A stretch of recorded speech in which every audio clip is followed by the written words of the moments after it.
Hello everyone and welcome back. In today's video, we are going to learn how to fix ChatGPT too many redirects error. Now, there are a couple of ways to deal with this problem.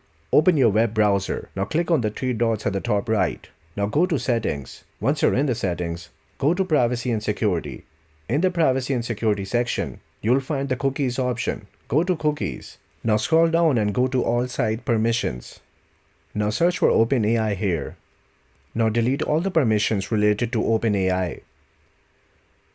After you have done this all, just open the ChatGPT website and try refreshing the website again and again, and hopefully it will fix this issue.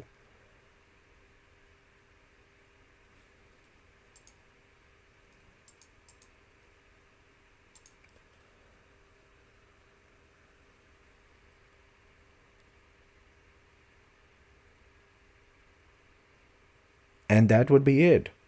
If you found value in this video, don't forget to like and subscribe.